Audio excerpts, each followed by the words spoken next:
근로자가 다치거나 숨지는 사고가 발생하면 사업주나 경영 책임자를 형사처벌하는 중대재해처벌법이 내일부터 시행됩니다.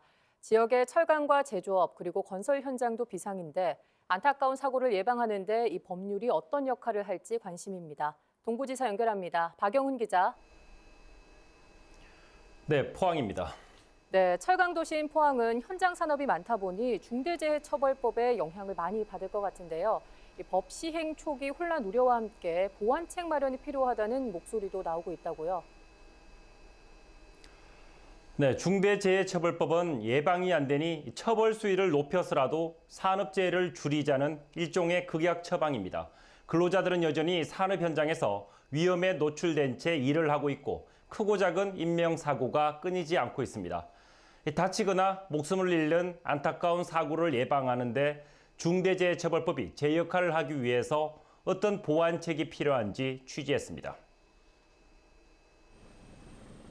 대표적인 산업재해 사업장이라는 오명을 얻은 포스코 포항제철소. 포항제철소에서는 최근 3년 동안 근로자 8명이 사고로 목숨을 잃었습니다. 지난주에도 코크스 공장에서 30대 용역업체 직원이 장입차에 부딪혀 숨졌습니다. 당장 내일부터 이런 중대재해가 발생하면 포스코의 사업주나 경영 책임자가 형사처벌 대상이 될 수 있습니다. 중대재해처벌법 시행을 앞두고 포스코에 안전관리 강화 대책 등에 대한 인터뷰를 요청했지만 회사 측은 거절했습니다. 다만 사장 직속에 안전환경본부 신설 등을 통해 산재 예방에 최선을 다하고 있다고 밝혔습니다.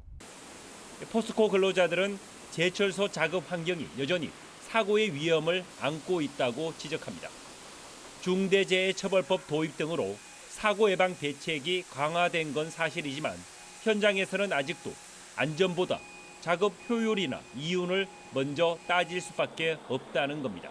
보고를 하면 그게 빨리 개선이 돼야 되는데 되지 않아요. 왜냐하면 회사 입장에서는 결국에는 이 문제가 비용 문제 아닙니까?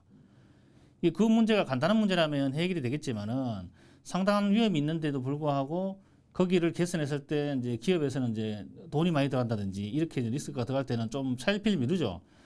처벌 수위를 한층 높인 법률이 산업 현장에서 사고 예방이라는 취지를 살리기 위해서는 많은 시간이 필요해 보입니다. 중대재해처벌법의 모호한 내용에 대해서는 사업주와 근로자 모두 개선이 필요하다는 입장입니다.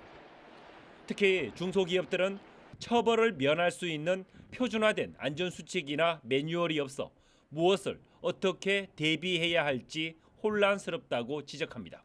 명확하게 기준도 없는 걸 가지고 시행을 먼저 해놓고 처벌만 하겠다는 그런 의지를 가지고 하는 것처럼 이게 보이니까 중소기업으로서는 정말 난감하고 인력과 자금 상황이 열악한 중소기업들이 재해 예방 시설과 시스템을 마련하는 데 일정 부분 정부의 지원이 필요하다는 의견도 적지 않습니다.